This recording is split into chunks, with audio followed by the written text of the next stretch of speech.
Commerce कट्टा या YouTube चॅनलवरती मी आपणा सर्वांचं हार्दिक स्वागत करतो. Illustration number 10 page number 88 page नंबरवरचं जे आपलं एक्झाम्पल आहे त्याला आपण आज सुरुवात करणार आहोत.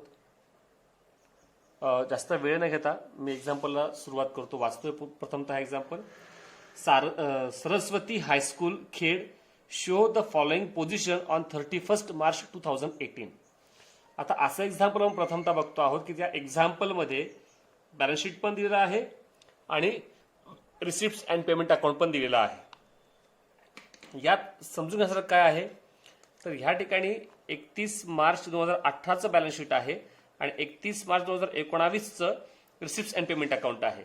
म्हणजे हे मागील वर्षाचं, मागील आर्थिक वर्ष कोणतं 2017-18चं असणारं हे बॅलन्स शीट आहे. म्हणजे याच्यातील काही आयटम्स जे असणार आहेत हे आपले चालू वर्षाचे ओपनिंग बॅलन्स होऊ शकतात, बरोबर. आणि इकडे आहे रिसिप्ट अँड पेमेंट अकाउंट, हे आपलं करंट इयरचं असणार आहे आणि ऍडजस्टमेंट्सही दिलेल्या आहेत. एकदा आपण नीट नजर टाकूयात. आता बघा, जे जे आयटम्स इथे आहेत आणि इकडे पण दिसत असतील तर त्यांच्यावरती आपण एक नजर टाकूयात. आता बघा, कॅश इन हँड 5,000 आणि कॅश ॲट बँक 8,000 आणि इथे रिसिप्ट साईडला बघा कॅश 5,000 आणि बँक 8,000. म्हणजे हे आयटम्स आपण घेत नाही. मग याच्यावरती मी एक काट मारून देतो कारण आपण हे आयटम घेणार नाही. हा मागच्या वर्षाचा बॅलन्स होता, तो फक्त ह्या वर्षी आपण काय केला आहे, ओढून घेतलेला आहे. तो आपल्याला घ्यायचा नाही, एक्झाम्पल मध्ये दाखवायचा नाही. आपण जो दाखवतो तो करंट इयरची कॅश आणि बँक आपण घेणार आहोत जेव्हा घेऊ तेव्हा. दे लॅबोरेटरी, इथे कुठे आहे का लॅबोरेटरी? नाहीये. बिल्डिंग इथे कुठेच नाहीये. फर्निचर इथे कुठे आहे का? आहे. मग इथे एक टिक करून घेतो मी, कारण आपल्याला एक याच्यामध्ये ओपनिंग बॅलन्स असणार आहे.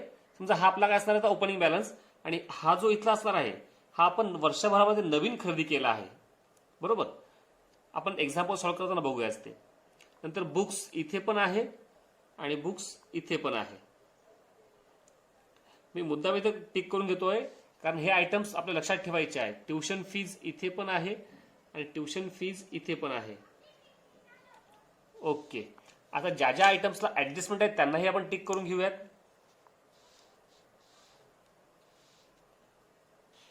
Tuition fees are outstanding for current year.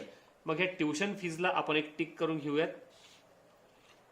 Then salary to teachers, याला एक टिक करून घेऊयात. आउटस्टँडिंग आहे, देणं बाकी आहे, ती द्यावी लागणार आहे आपल्याला. रेंट पेड इन ऍडव्हान्स, रेंटलाही एक टिक करून घ्यायची आहे. रेंट, ऑफिस रेंट दिलेला आहे, याला आपण एक टिक केलेली आहे. And then depreciation on books and furniture, म्हणजे बुक्सला आणि फर्निचरला डेप्रिसिएशन काढायचं आहे. ज्या ज्या आयटम्सला टिक केला आहे तर त्यांचा आपण जेव्हा एक्झाम्पल सॉल्व्ह करू तर त्यांची अमाऊंट आपल्याला इनर कॉलममध्ये टाकायची आहे की जेणेकरून ऍडजस्टमेंट सॉल्व्ह करता येईल. आपण इथे नवीन पद्धत वापरतो आहोत की एक्झाम्पल सॉल्व्ह करताना आपण सिक्वेन्सने एक्झाम्पल सॉल्व्ह करतो आहोत आणि ज्यांना आपण टिक केला आहे तो आयटम आल्यानंतर ऍडजस्टमेंट लगेच त्याच वेळी आपण क्लिअर करून घेतो, म्हणजे आपल्याला कुठला आयटम राहत नाही.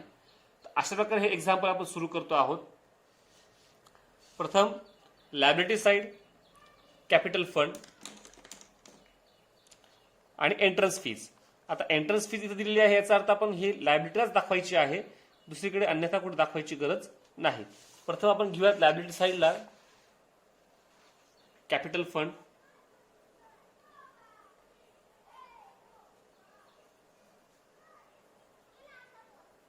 कॅपिटल फंड आहे 6,80,000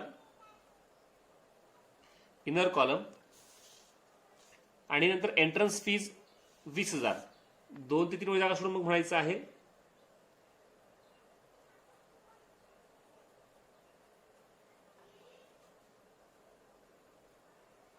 एंट्रन्स फीज 20,000, बरोबर. आपल्याला हे घ्यायचे नाहीत, कॅश इन हँड आणि कॅश ॲट बँक घ्यायचे नाहीत.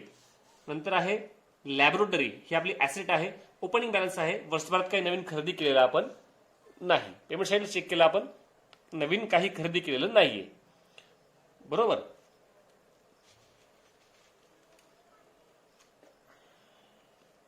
आपण घेऊयात ऍसेट साईडला, ऍसेट बाजूला लॅबोरेटरी,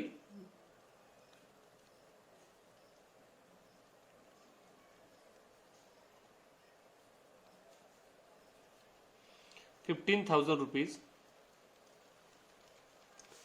देन बिल्डिंग, यालाही काही नवीन वर्षभरात काही नवीन परचेस केले नाहीयेत, हे पण आपण डायरेक्टली घेऊयात.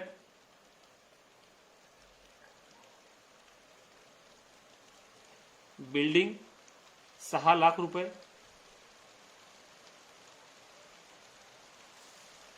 देन फर्निचर,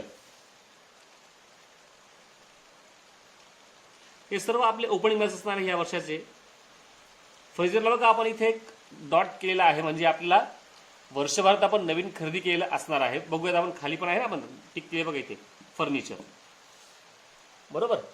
मग इथे फर्निचर आपण इनर कॉलमला घ्यायचा आहे. हा आपला जो वरच्या बॅलन्स शीटला दिलेला आहे त्याला काय म्हणतोय आपण, हा आपला ओपनिंग बॅलन्स असणार आहे. मग इनर कॉलममध्ये घ्यायचा 40,000. आणि इथे बघा वर्षभरात आपण नवीन खरेदी केला आहे बाय फर्निचर 50,000. याचा अर्थ काय होतो की वर्षभरामध्ये आपण एकदा नवीन खरेदी केल्या, पुन्हा केव्हा, परचेस्ड ऑन 1/7/2018. त्याला ऍडजस्टमेंट पण दिलेली आहे, आपण टिक केली बघा. मग आपण आता हे वर्षभरात जे खरेदी केले म्हणजे काय होतंय, आपलं फर्निचर हे वाढतंय.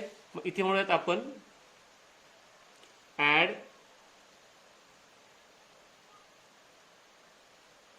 Purchased during year 50,000. एकूण यांची बिल झाली आहे 90,000. आता याला ऍडजस्टमेंट पण दिलेली आहे. ऍडजस्टमेंट काय बघूयात आपण एकदा. डेप्रिसिएट फर्निचर ऍट 10%, म्हणजे याच्यावरती 10% डेप्रिसिएशन काढायचं आहे बुक्सवरती, सॉरी फर्निचरवरती. तर आपण ते आता काढून घेऊयात. आता या ठिकाणी आपल्याला वर्किंग नोट मी केलेली आहे ती बघून घ्या एकदा. डेप्रिसिएशन ऑन फर्निचर, आता याच्यामध्ये आपला ओपनिंग बॅलन्स जो होता तो होता 40,000 आणि वर्षभरात जो आपण नवीन खरेदी केला आहे त्याचा बॅलन्स होता 50,000 रुपये. मग 40,000वर 10% आपण सहज करू शकतोय. 40,000वरती 10% म्हणजे 4,000 रुपये येतात आपले. 40,000 गुणिले 10/100 आपले आले 4,000 रुपये. आणि तदनंतर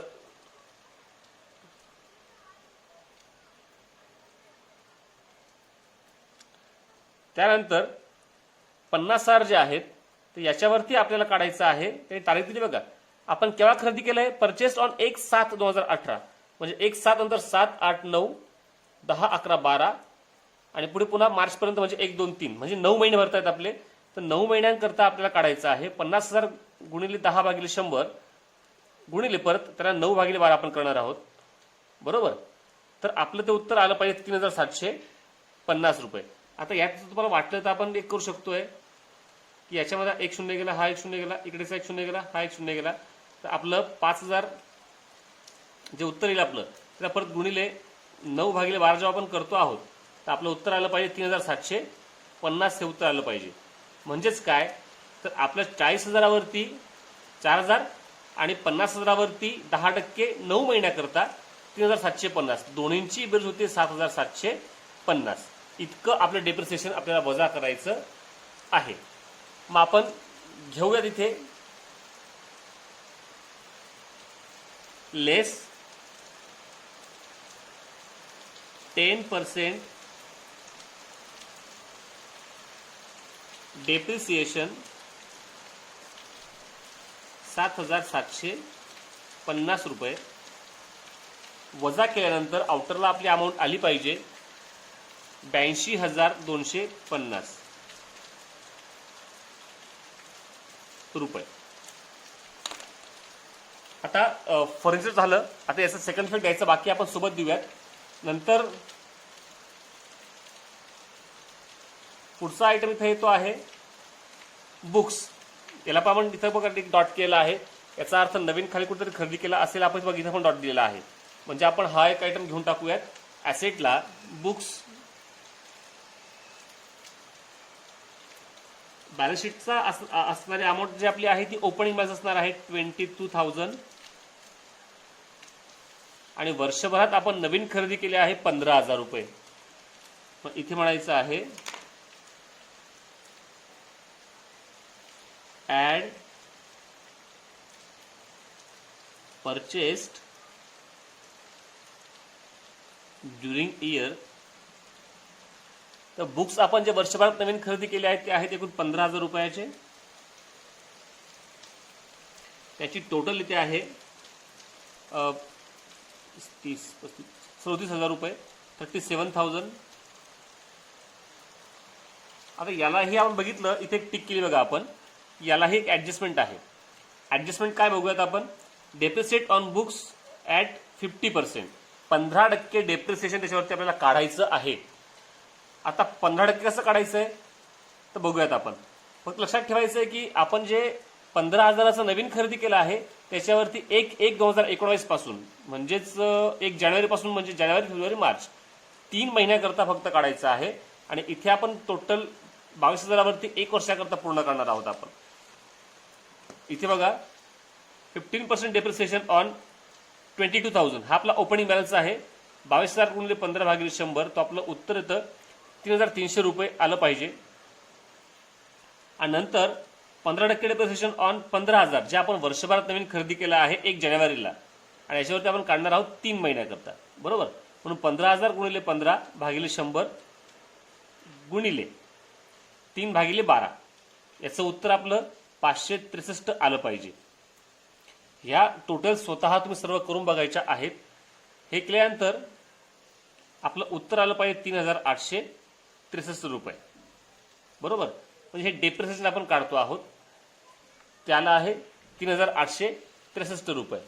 मग आपण डेप्रिसिएशन काय करतो तर वजा करतो. इथे म्हणायचं लेस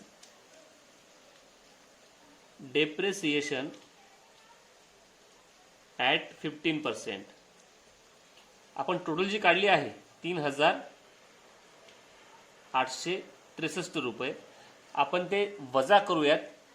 उत्तर येत आहे 33,137 रुपये. मग आता आपण जे डेप्रिसिएशन काढलं आहे त्या डेप्रिसिएशनचा दुसरा इफेक्ट आपण नेहमी देतो कुठे, एक्सपेंडिचर बाजूला देत असतो आपण. तर मग एक्सपेंडिचर बाजूला घेऊयात आपण. टू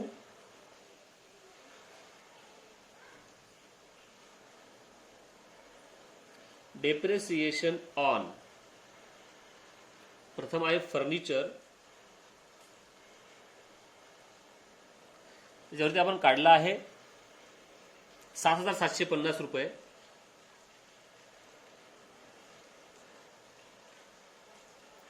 ₹7,750. आणि नंतर बुक्स त्याच्यावरती आपण काढलेला आहे 3,863 रुपये. 3,863 रुपये.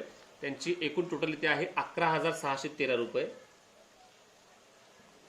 11,613 रुपये. बरोबर. म्हणजे ह्या ठिकाणी आपले बुक्स पण झालेलं आहे. लॅबोरेटरी, बिल्डिंग, फर्निचर, बुक्स हे सर्व आयटम संपलेले आहेत. ट्युशन फीज रिसिवेबल म्हणता येते, म्हणजे मिळायची बाकी होती. किती? 10,000 रुपीजची ट्युशन फीज मिळायची बाकी होती. आणि इकडे जर बघितलं आपण, इथे आपण टिक केली होती बघा ट्युशन फीज, त्याच्यापैकी किती मिळालेली आहे? 8,000 रुपयाची मिळालेली आहे. 10,000 मिळायची बाकी होती मागील वर्षी, त्याच्यापैकी चालू वर्षामध्ये 8,000 मिळून गेले, म्हणजे एकूण 2,000 अजूनही मिळायची बाकी आहे. त्याला म्हणतो आपण आउटस्टँडिंग. मग आपण जेव्हा आता आउटस्टँडिंग जेव्हा घेणार, आता ह्या आउटस्टँडिंगचा जो इफेक्ट आहे हा आपल्याला रिसिप्ट साईड आपल्या इन्कम साईड दाखवता येणार नाहीये. आपण डायरेक्ट दाखवणार त्याला लायबिलिटी बाजूला, कारण हे करंट इयरचं आउटस्टँडिंग नाहीये, हे प्रिव्हियस इयरचं आउटस्टँडिंग आहे. आपण डायरेक्टली आपण त्याला आपण दाखवणार आहोत बॅलन्स शीटमध्ये. मग आता प्रथम आता इकडे सुरू करूयात आपण रिसिप्ट साईड. ट्युशन फीज हे बँक आणि कॅश आपण घेत नाही. ट्युशन फीज आहेत हे आपलं करंट इयरचं कोणतं आहे तर 18-19 आपलं करंट इयर आहे. मग इन्कम बाजूला म्हणा bye tuition fees.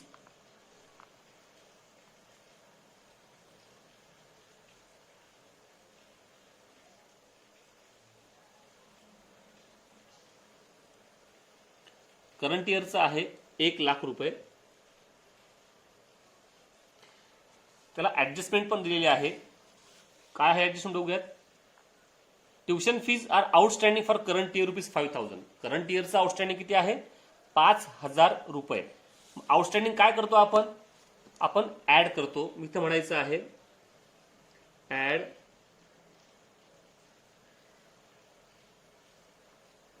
Outstanding 5,000. Previous इयरचं outstanding याच्यामध्ये दाखवण्याची आवश्यकता नाही.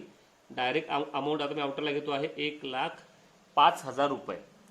आउटस्टँडिंग म्हणजे आपल्याकडे ट्युशन फीज यायची बाकी असेल तर दुसरा इफेक्ट आपण कुठे देणार त्याचा? बॅलन्स शीटच्या ऍसेट बाजूला. मग इथे म्हणायचं आहे ट्युशन फीज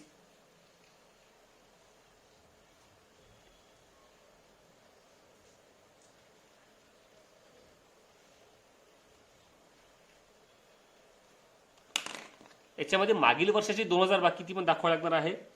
2017-18 2,000 रुपये आणि करंट इयर जे आपले आहे 2018-19 ती आत्ताची आपली आहे 5,000 रुपये. असे एकूण 7,000 रुपीज आपण दाखवलेले आहेत. बरोबर. त्यानंतर आहे fine collection. Admission fees, term fees हे सर्व आपलं काय आहे? इन्कम असणार आहे. मग इथे इन्कम बाजूला घेऊयात आपण. By fine collection 2,000 rupees. Then admission fees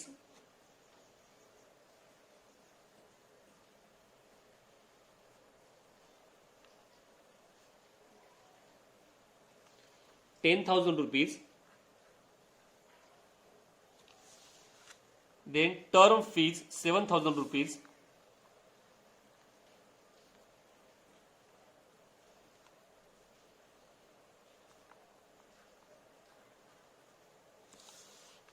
Then donation to for library. आता डोनेशन फॉर लायब्ररी म्हटले म्हणजे स्पेसिफिक फंड आहे. कुठल्या विशिष्ट कारणाकरता एखादा फंड दिला असेल तर आपण तो टाकतो कुठे? आपण तर लायबिलिटी बाजूला घ्यायचा आहे. इथे म्हणायचं आहे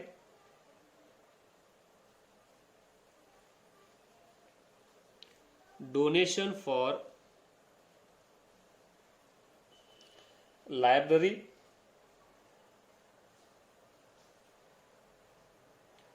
अमाऊंट आहे त्याची 1,000 रुपीज. हे एंट्रन्स फीज आपण किती? ही सुद्धा डायरेक्ट आउटरला घ्यायला हवी होती. हिला काय हरकत नाही. ओके. त्याच्यानंतर interest on bank deposits.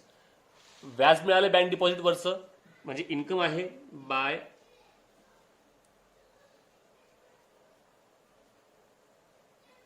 Interest on bank deposits 5,000 rupees. Then government grant शासकीय अनुदान मिळालं आहे. रेव्हेन्यू म्हणतायत म्हणजे हे सुद्धा इन्कम असणार आहे. By government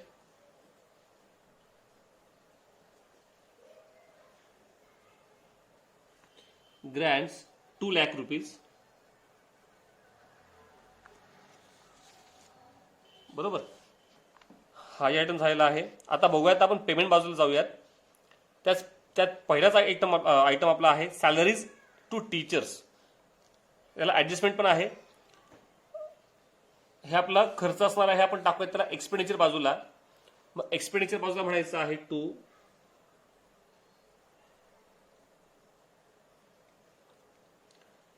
salaries to teachers 1,80,000 रुपये. Inner column. बरोबर. आता याला ऍडजस्टमेंट म्हणतायत. ऍडजस्टमेंट काय आहे? Salary to teachers is outstanding म्हणजे सॅलरी जी आहे टीचर्सची द्यायची बाकी आहे. आउटस्टँडिंग असेल तर आपण काय करतो? ते आपण ऍड करतो. मग इथे म्हणायचं आहे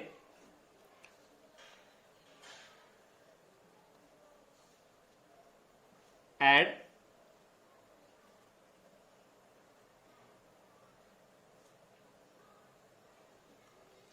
आउटस्टँडिंग 15,000, 15,000 रुपये काय असणार आहे outstanding.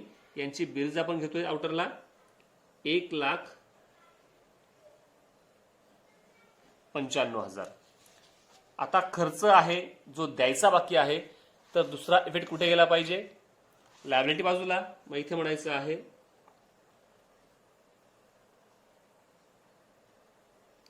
Outstanding salary to teachers 15,000. Right. नंतर आहे सॅलरीज टू ऑफिस स्टाफ. खर्च आहे सॅलरीज टू ऑफिस स्टाफ 30,000 रुपये. घ्यायचं आहे एक्सपेंडिचर बाजूला. इथे म्हणायचं to salary to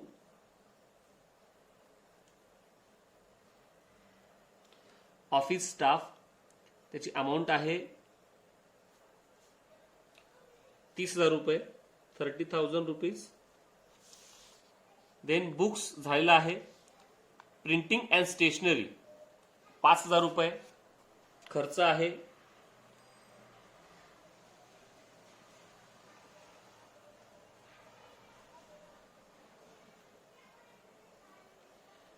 printing and stationery amounted to rupees 5,000.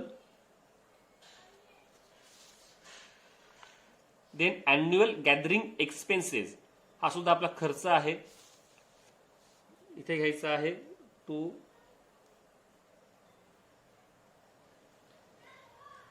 Annual gathering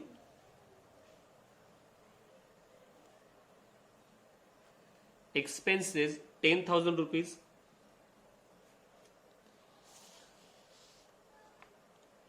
then office rent याला ऍडजस्टमेंट आहे, हाही खर्च आहे 16,000 रुपये टू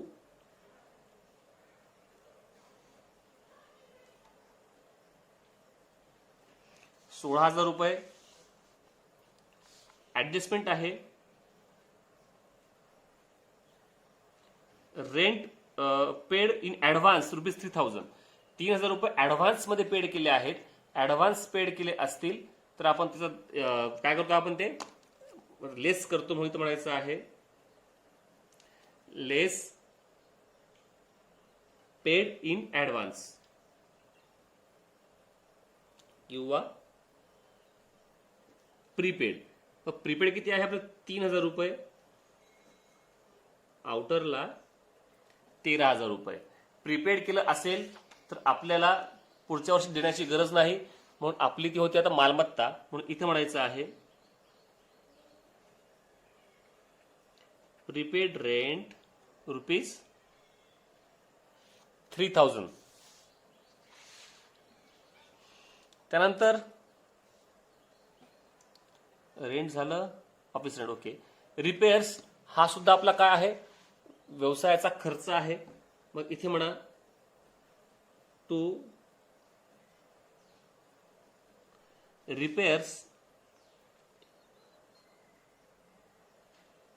रिपेअर्सची अमाऊंट आहे 15,000 रुपये.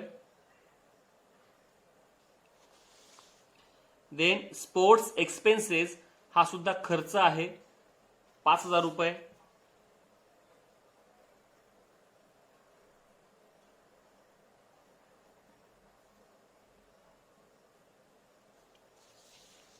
देन फर्निचर आपलं झालेलं आहे. Then balance carried down cash and bank. Asset आहेत आपल्या ह्या. आपण वरचे कॅश आणि बँक घेत नाही, आपण पेमेंट बाजूला जे सर्वात शेवट दिलेले असतात कॅश इन हँड 8,000 रुपीज आणि कॅश ॲट बँक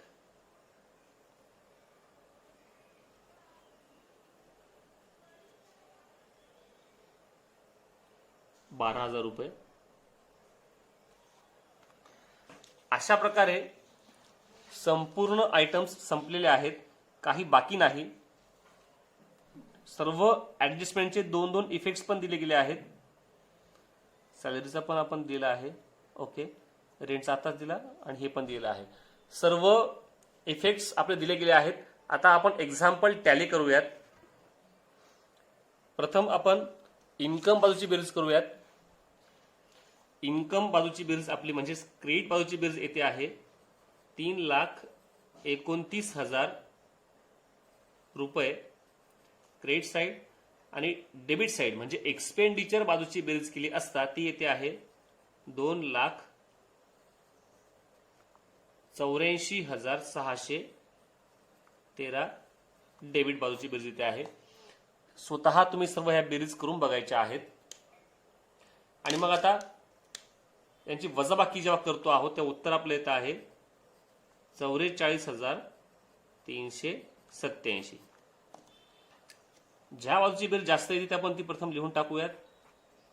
क्रेडिट बाजू 3,29,000, 3,29,000 बरोबर. म्हणजे पैसे कमी पडता आहेत ते डेबिट बाजूला, इथे म्हणायचं आहे टू सरप्लस, आणि त्यामुळे आपण काढली आहे 44,387. अशा प्रकारे आपलं इन्कम अँड एक्सपेंडिचर क्लोज झालेलं आहे. यानंतर बॅलन्स शीट मध्ये जो आपण सरप्लस जे आपलं आलं आहे हे सरप्लस बॅलन्स शीट मध्ये टाकायचं आहे. ऍड सरप्लस 44,387 आणि याची बेरीज आपल्याला आउटर कॉलम मध्ये टाकायची आहे. करून बघा तर बेरीज एकदा काय ते आहे ते 7,24,387 ही बेरीज आली पाहिजे. बेरजा सगळ्या स्वतः करून बघा आणि नंतर बघा टॅली करा. बॅलन्स शीटची बेरीज काय ते आहे ते दोन्हीही बाजूंची बेरीज सारखी आली पाहिजे. करून बघा एकदा बेरीज स्वतः काय बेरीज येते ते सांगा.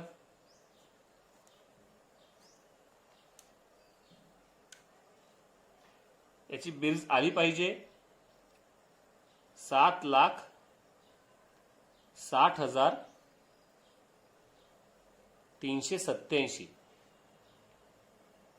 7,60,387 ही बेरीज आली पाहिजे. अशा प्रकारे हे एक्झाम्पल आपलं टॅली झालं पाहिजे.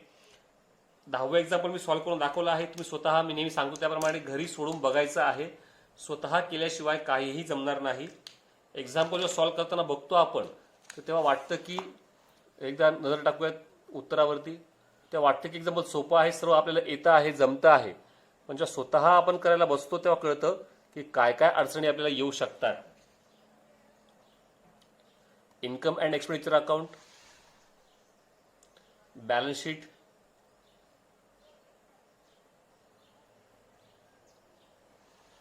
आणि वर्किंग नोट्स.